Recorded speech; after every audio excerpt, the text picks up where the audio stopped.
시청자 여러분 안녕하십니까. 지금부터 정권의 안보정리 시작하겠습니다. 이제 1월 날짜상으로 보면 이제 벌써 1월 1일 하루도 또 갔네요. 1월 2일 새벽 1시가 넘어갔는데, 자, 마지막 심야 방송이 되겠습니다. 자, 이번 시간에는요, 지금 일본 쓰나미가 우리 동해안까지 직접 왔습니다. 자, 그래서 지금 굉장히 강원도 동해안 지역에 지금 위험 수위가 좀 높아지고 있다. 하지만은요, 강원도 동해안 일대에 있는 그 동해안 일대에 있는 우리 원전들 안전도는 전혀 지장이 없다. 이렇게 당국에서 밝히고 있습니다. 그래서 요 얘기를 말씀을 드리겠고, 그 다음에는 이제 여러분들 잘 아시다시피 지금 남북 관계가 굉장히 심각합니다. 지금 김정은이가 도발 수위를 최고 수준으로 끌어올렸어요. 지금 남북 관계는 교전 굿 관계다. 이렇게 얘기했지 않습니까?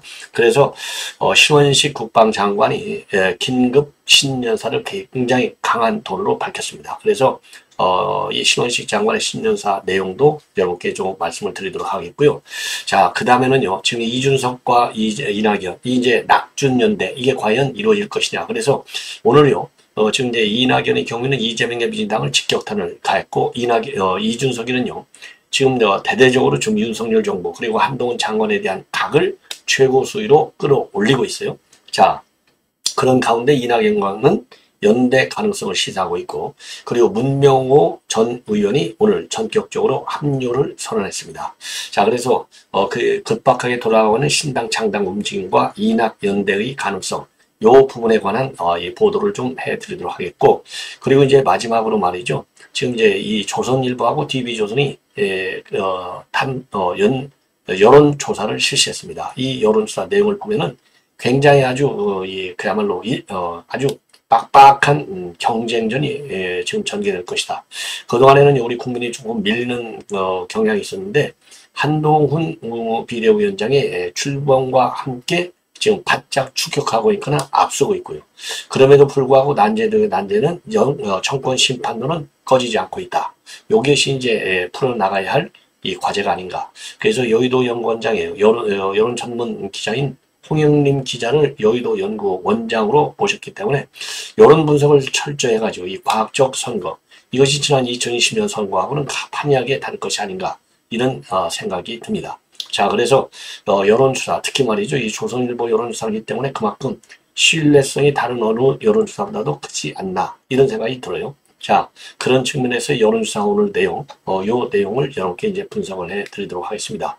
자, 그런데 말이죠, 맨 먼저 여러분들 지금 이제 SNS로 굉장히 많이 돌아다니는 일종의 이제 한동훈, 이 정도, 이게 결국 이제 한동훈 비대위원장의 인기를 가늠하는 하나의 척도가 되겠는데요. 한동훈 해가지고 지금 이제 이 요즘 유행하는 건배 구호, 그래서 아주 재밌게 되어 있어요. 제가 그런 거 좀 키워보겠는데요. 건배 구호 한동훈 해서요. 한은 뭐냐? 한 번도 가보지 않았지만은 함께 가면 길이 됩니다. 조금 말들이 좀 길어요. 이제 한동훈 비대위원장이 이제 출범할 때 한 얘기들인데, 한 번도 가보지 않았지만은 함께 가면 길이 된다. 이 동자는요, 동료 시민과 함께 선민 후사 정신으로 나갑시다. 이 정사, 이게 잘못된 거죠. 예, 동료 시민과 함께 선민 후사 정신으로 나갑시다. 그 다음에 훈은요, 뭐냐? 훈풍을 타고 총선 승리를 향해 앞으로 나갑시다. 그래서요, 이 한동훈, 지금 이 건배사는요, 전부 한동훈 비대위원장의 한 말을 그대로 갖다 붙인 거예요. 한 번도 가지 않았지만 함께 가면 길이 됩니다. 동료 시민과 함께 선민 후사 정시로 나갑시다. 훈풍을 타고 총선 승리를 향해 앞으로 나갑시다. 굉장히 재미있어요. 자, 그래서 요게 이 SNS를 통해서도 이제 많이 지금 나돌고 있고, 제가 이 방송을 해드리는 이유는 이 총선 때가 되면 우선요, 알기 쉽게 국민의 좀 딱 머리에 딱 들어갈 수 있는, 그래서 이제 이 로고송까지도 나오는 거 아니겠어요? 그런 것처럼 이 한동훈 건배사가 약간의 길긴 한데, 한동훈 그 위원장이 그야말로 이제 총선 승리가 지상 목표가 아니겠습니까? 자, 이 지상 목표인데 한동훈 위원장이 이 메시지가 담긴 요 말을 가지고 만들었다. 이 점에서 나름대로 상당히 진중성이 있는 건 아니냐? 단순하게 그냥 뭐 재미로 한쪽 귀로 듣고 한쪽 귀로 흘릴 그런 건배사는 아닌 것 같아요. 그래서 여러분들께 지금 이제 소개를 해 드렸습니다. 자, 그 한동훈 이제 여러분들 대충 이해하실 것 같고요. 그 다음에 이제 지금부터 이제 말씀드리고 싶은 것은 바로 지진 관계인데요. 제가 오늘 또 여러분께 이 말씀을 드렸지만은 지금 이제 일본의 이시카와 현에서 이 발생한 지진이 우리 동해안 쪽으로 지금 가고 있어요. 그런데 지금 이제 시간이 지나면서 이제 뭐가 문제가 되고 있느냐? 이 일본 쓰나미 지진 이 지도 여기에 말이죠. 요 독도가 그대로 표기돼 있어서 또 외교적인 논란을 야기하고 있어요. 근데 이제 일본의 이제 기본 매뉴얼이 그렇게 돼 있어요. 뭐 이 자연재해 현상에도 나올 때 뭐 당연히 그런 지도가 나올 거 아니겠어요?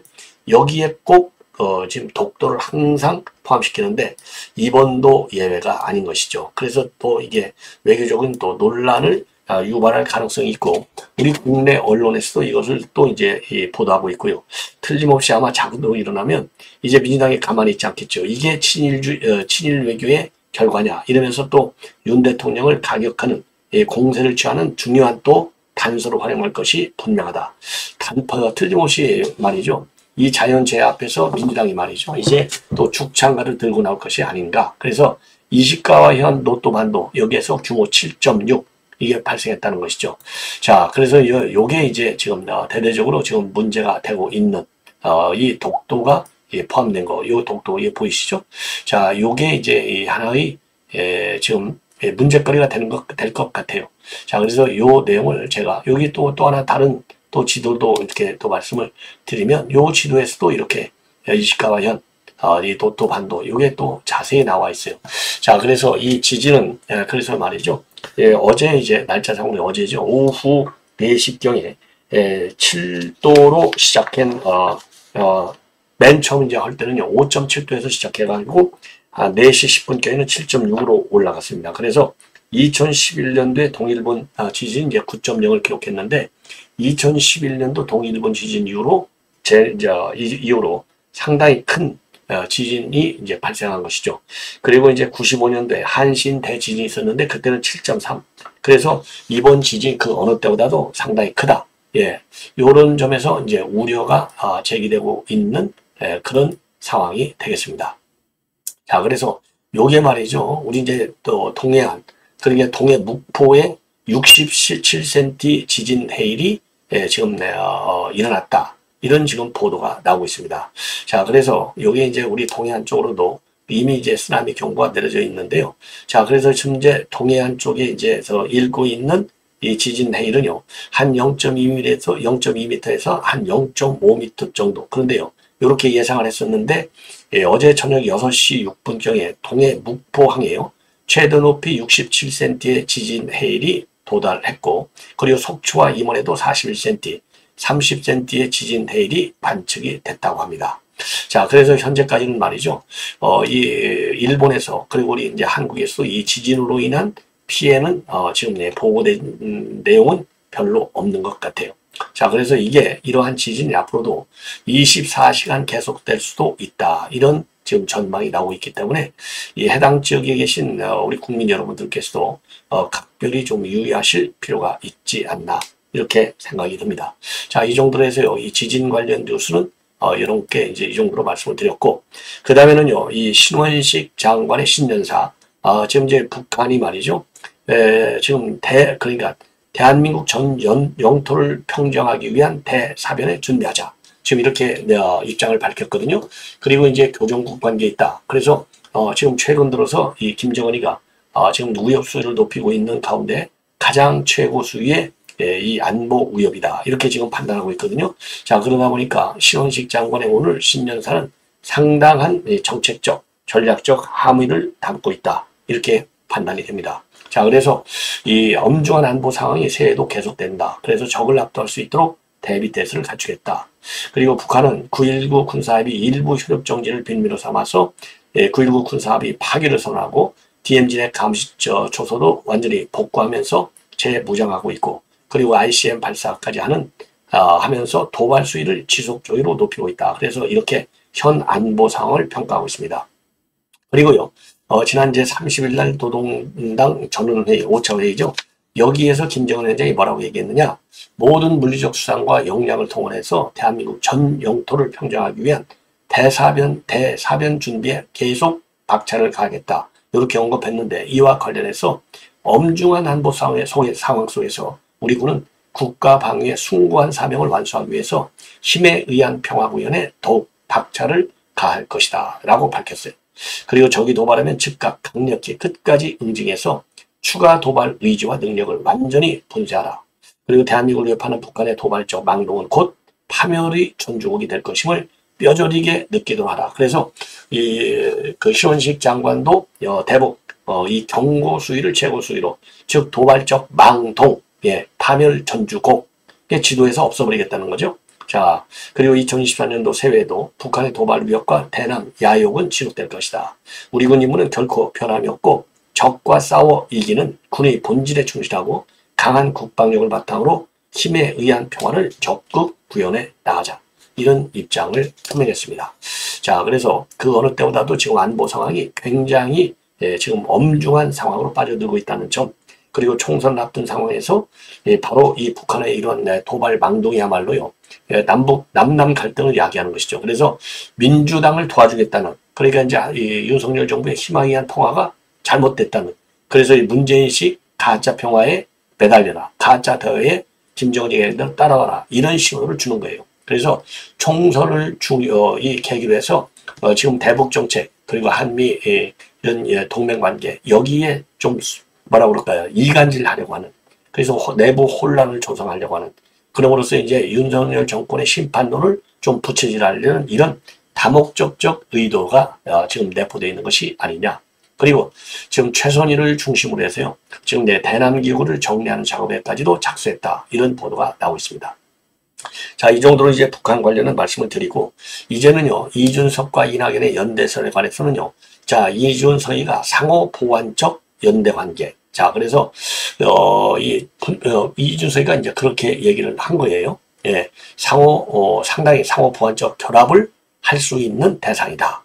자, 그리고 이제 이낙연 전 대표는 경우는요, 이준석 전 대표와 만날 수 있다. 이렇게 이제 언급했는데, 여기에 대한 화답인데, 상당히 그 진지한 뭐라 그럴까요, 연대 가능성이 좀 열려 있는 것이 아니냐, 이렇게 이제 보이고요. 오늘 이준석이는 서울역에서 신년 할애를 열었는데, 여기에서 윤석열 대통령이 얘기한 패거리 권력 카르텔, 요걸 강력히 비판하고 있고요. 그 다음에 한동훈 비대위원장의 지금 그동안에 이제 얘기했던 내용들, 요거를 강력하게 또 비판하고 나섰습니다. 그래서 지금 이준석이의 이 작전은요, 뭐 우선 당연한 것이죠. 자, 우리 국민의힘의 지금 한동훈 비대위원장, 그리고 윤석열 대통령에 대한 이 직접적인 공격 수위를 높이고, 요런 걸 통해서, 그러니까 반윤 카드를 가지고 지금 이제 그 신당을 창당하겠다, 이런 기조를 더 선명해서 그야말로 선명성을 강조하는 가운데서 지지 지원 기록 기반을 넓히겠다는 이런 생각을 갖고 있는 것이 아닌가, 이렇게 생각이 들어요. 자, 그래서 이제 패거리 정치를 강력히 지금 이제 비판하고 있는 점, 그리고 이제 오늘 말이죠. 자, 그리고 이제 이 비대위에 대해서도 마찬가지로 지금 한동훈 비대위원장의 지금 여러 가지 입장들, 요런 것을 갖다가 지금 강력하게 지금 비판하고 있는 상황이다. 그리고 지금 이제 천하람 중에서 김용태는 빠져 있고요. 지금 허은하 의원도 빠지는 거 아니냐 되어 있는데, 허은하 의원은 참여할 것이다, 이러한 입장을 발표했습니다. 그리고 이제 아까 말씀드린 대로 윤석열 대통령과는 이제 패거리, 지금 카르텔이라고 하는 그 개념을 비판하고 있고요. 그리고 한동훈 위원장의 경우에는요, 동료 시민이라고 하는 이 용어, 이 용어를 가지고 또 비판을 하고 있습니다. 자, 그래서 지금 이제 이준석 당에는요, 문명호 전 의원이 강력하게 오늘 이 입장을 밝혔고, 내일이죠. 죄송합니다. 1월 5일 날 별도의 탈당 기자회견을 할 예정이라고 합니다. 그리고 참고적으로요, 이낙연 전 대표는요, 행주산성에서 신당 창당과 관련된 기본 입장을 발표했는데, 자, 여기에는요, 이재명을 직접적으로 겨냥해서 거짓말 정치를 하지 말라, 이런 경고성 메시지를 내놨고, 500여 명의 지지자들이 꽉 몰려들었다고 합니다. 자, 그래서 연초부터 말이죠. 이제는 이낙연 전 대표의 창당 작업도 더 이상 이제 물러설 수 없는 그런 국면으로 지금 돌입한 것이 아닌가 이렇게 생각이 들어요. 자, 이번에는 말이죠. 이제 본격적으로 이제 여론조사, 이게 이제 아까 조금 전에 말씀을 드린 것이고, 자, 이번에는 이제 여론조사와 관련된 내용을 말씀을 드리겠는데요. 자, 우선요, 총선 지지율은 막상막하다. 야, TV조선하고 이제 조선일보 여론조사인데, TV조선하고 조선일보의 여론조사는요, 지금 이제 그 총선, 그러니까 어느 정당을 지지하느냐, 요건데요. 야, 이거 아주 재밌어요. 예. 자, 어떻게 되어 있느냐? 요 자료를 도표를 좀 띄우면요. 국민의힘하고 민주당이요. 똑같이 33, 34입니다. 그리고 여기서도 지금 지지할 수 있는 정당이 없다. 요게 24%나 돼요. 요거를 이제 이준석, 이낙연 신당이 파고 들어가는 거가 되겠죠. 자, 그 다음에는요. 예, 그 다음에는 이 여당 심판론과 야당 심판론을 보면은 여당 심판론이 60%가 돼요. 어마어마하게 높아요. 그리고 야당 심판론은 45%밖에 되지 않아요. 15%나 지금 낮습니다. 자, 그런데 말이죠. 여당 심판론에 공감하지 않는다는 36, 그리고 야당 심판론에 공감하지 않는다는 51, 예, 요렇게 지금 나와 있거든요. 자, 요거를 조금 이제 세분해서 말씀을 드리겠는데, 자, 이제 먼저요, 이 정당 지지율이 똑같다. 이거 참 아주 특이한 좀 내용이 되는데, 지금 이제 참고적으로 오늘 중앙일보도 이제 갤럽에 의뢰해서 조사를 해봤더니, 국민의힘이 38%고 민주당은 41%, 3% 차이로 이제 근접해 있는 상태인데, 여기는 똑같이 33이 나왔다는 점이 이제 특이한 거가 되겠습니다. 자, 그러면은요, 지금 이제 이 수도권의 경우를 보면은요, 서울 응답자리 35%는 국민의힘, 28%가 민주당. 그러니까 서울에서는 국민의힘 지지가 높습니다. 서울에서는 국민의힘 지지가 높고, 그 다음에 인천 경기에서는 민주당이 높아요. 인천 경기에서는요, 37%가 민주당이고 28%가 국민의힘. 그래서 9% 정도나 차이가 나고요. 그리고 이제 무당층 비율은요, 각각 서울, 인천 이런 데서 26%나 됩니다. 요거를 지금 이낙연과 이준석이가 이제 치고 들어오게 되겠죠. 그리고 스윙보터라고 꼽히는 대전 충청도의 경우에는요, 그리고 20대, 30대 유권자층에서는 여야 모두 오차 범위 내에서 경쟁하고 있는데, 충청에서는요, 35%가 국민의힘이고 민주당이 33%, 그리고 20대의 경우에는 국민의힘이 22%고 민주당이 20, 30대는 민주당이 28, 국민의힘이 25. 자, 그래서 20대는 국민의힘이 살짝 앞서고 30대는 민주당이 살짝 앞선다. 요게 나와 있습니다. 자, 그리고요. 자, 그러면은 이제 여당 심판하지 않느냐? 요 여론이 이제 여러분들께서 이제 궁금해 하실 텐데, 자, 이 심판한다는 거, 그 심판이 60%고요. 야당 심판이 아까 이제 말씀드린 대로 지금 45% 이렇게 되어 있지 않습니까? 자, 요거를 가지고 지금 이제 보면은 이제 이 야당 심판론이 15%나 낮아요. 요게 이제 하나 이제 특징이 아닌가 하는 들고, 그 다음에 이제 또 하나, 또 여론조사 내용 중에 중요한 것은요, 지금 이제 386 운동권, 요거 퇴진시켜야 된다. 여기에서는요, 퇴진시켜야 된다고 이제 공감하는 비율이 58%고, 공감하지 않는다는 비율은 36%가 되겠습니다. 자, 그래서 민주당이 정권 심판론을 내세우고 국민의힘이 86세대 교체를 하는 거, 그 이유가 바로 이번 조사 결과를 보면 이게 확연하게 나와 있다. 이렇게 이제 보여지고요. 그 다음에 참고적으로 대통령 국정운영 평가를 보면은 조선일보는 긍정평가가 36, 부정평가가 59인데, 요걸 보면은요, 중앙일보 갤럽은 긍정이 37대 60, 그 다음에 경향신문은 29대 49, 요거는 차이가 좀 많이 나요. 자, 어쨌든 부정이 상당히 높이가 큽니다. 그리고 한국일보도 35대 58. 그래서 전반적으로요, 이 갭이 상당히 큰 문제점을 안고 있다. 이렇게 보여져요. 자, 이거 우리 국민이 굉장히 이제 급할 것 같아요. 이거 좀 빨리 시정시켜야 되지 않을까 하는 생각이 드는데, 자, 연령별로 보면 말이죠.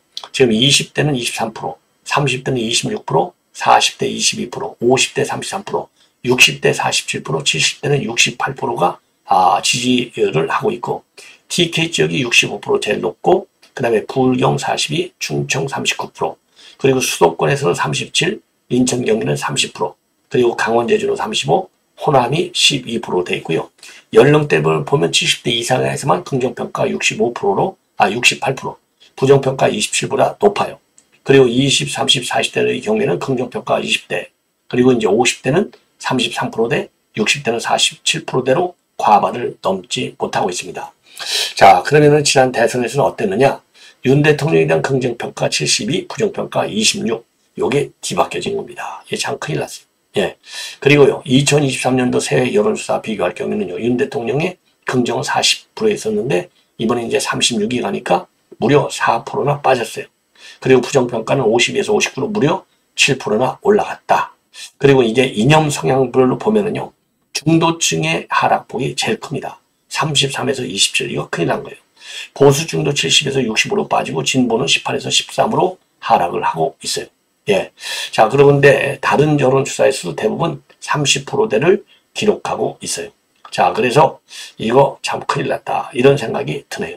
예, 이 정도로 이제 말씀을 드리고, 그 다음에 이제 또 하나 여론조사 내용을 말씀을 드리면, 자, 이게 지금 어떻게 되어 있느냐? 이제 김건희 여사 특검법과 관련된 여론이 되겠는데요. 김건희 여사에 대한 특검에 대해서 거부권 행사하는 거, 찬성한다는 31이고 반대가 무려 63%나 됩니다. 그리고 이제 특검을 하더라도 총선 이후에 하자는 의견이 압도적으로 많아요. 55%대 37%. 참 이게 이제 큰일 난 것 같아요. 자, 그래서 요거는 조금 이 자세하게 볼 필요가 있는 것 같습니다. 자, 그래서요, 요거 이제 참 높은데, 지금요, 20대, 30대, 40대, 50대, 60대, 70대, 여기에서, 응답, 그러니까 거부권을 행사해야지 말해야 된다는 응답. 요거는요, 20대는 6%, 30대는 80%, 그리고 40대는 78%, 50대가 63%, 60대가 51%, 70대가 34%입니다. 전 연령층에서 70세 이상을 제외한 전 연령층에서 과반을 넘어요. 그리고 지역별로 보면은요, 63% 서울이, 인천 경기 65%, 충청이 61, 불경 54. 그래서 대구 경북 46%를 제외하는 모든 지역에서 응답자의 절반이 되겠습니다. 그래서 연령별은 70세 이상 제외. 그리고 이제 이 지역별로는 TK 빼고 전부 지지하는 것이죠. 참 큰일 났네요. 자, 그리고요, 이 특검법 찬성한다는 의견이 말이죠. 국민 지지층에서는 22%가, 그리고 현 정부 국정운영을 긍정적으로 평가한다는 응답자의 21%, 그리고 지난 대선에서 윤석열 후보에게 투표했다는 응답자의 33%. 이런 비율이 지금 뭐냐? 이 거부권을 행사하지 말라. 이런 지금 여론입니다. 그리고 총선 이후에 특검을 하자. 이 찬성이 무려 55%. 예. 그리고 반대는 37%가 되겠습니다. 그리고요, 총선 이후에 한다는 특검을, 이 의견은요, 지역별로는 강원 제주가 47%로, 이 강원 제주를 제외한 전 지역에서, 연령별로는 40대와 70대를 제외한 전 연령층에서 과반 이상입니다. 상당히 충격적인 그런 상황이 아닌가, 이렇게 생각이 드네요. 자, 이번에는요, 이 마지막으로 이제 TV조선 결과, 요 이제 차기 대선 지지자, 요거를 보면, 예, 이거 우리 이제 한동훈 비대위원장의 지금 인기를 여기서 알 수 있어요. 자, 그래서 요거를 보면은요, 지금 연령별로 되어 있는데요. 한동훈하고 이재명하고 이제 쭉 비교하면요, 20대에서는 한동훈 비대위원장이 32대 24로 높고요. 30대에서는 마찬가지로 35대 30으로 높아요. 자, 그리고 남성 30대는 46대 21로 한동훈 위원장이 높고, 여성 30대는 지금 이재명이가 41대 22로 높습니다. 그리고 40대의 경우에도 이재명이가 55대 22로 높아요. 그리고 50대는 50대 35로 지금 이재명이가 지금 이것도 50대에서조차도 높습니다. 자, 그러면 이제 60대하고 70대가 넘어가면 한동훈 비대위원장이 높아요. 49대 37, 70대 이상은 62대 24 이렇게 됩니다. 자, 그래서요, 지금 이제 전반적으로 자기 대선과 관련해서는요, 40대에서, 그러니까 40대하고 50대에서만 지금 이재명이가 높고, 예, 그리고 여성 30대에서만 높습니다. 나머지는 전부 우리 국민의힘이 높다. 예, 이렇게 지금 이 정리를 할 수 있는 것 같습니다. 그래서 요거를요, 범여권하고 범야권 후보 지지율을 다 합쳐보니까 범여권은 38%, 범야권은 37%, 박빙이 되겠습니다. 자, 그러나 이제 다른 이 후보들, 홍준표, 오세훈, 이낙연, 김동연, 원희룡, 이 순서로 돼 있는데 그만큼 지지율이 굉장히 낮다. 예, 이렇게 결론적으로 말씀드릴 수 있을 것 같아요. 자, 시청자 여러분, 이렇게 해서요. 이렇게 해서 지금 이제 TV조선하고 조선일보의 여론조사 내용까지 이렇게 말씀을 드렸습니다. 자, 그래서 오늘 말이죠. 그러니까 이제 경향신문, 그 다음에 이제 한국일보, 그 다음에 중앙일보, 지금 조선일보, 그리고 동아일보, 아주 여러 개의 여론조사 결과를 제가 이제 말씀드렸는데, 큰 흐름으로 보면 한동훈 컨벤션 효과가 확실하다. 요거를 입증하는 여론조사인 것 같습니다. 시청자 여러분, 이렇게 해서 오늘 본 심야 방송을 모두 마치겠습니다. 편안히 주무시고요. 새해 좋은 꿈 많이 꾸시기를 바랍니다. 감사합니다.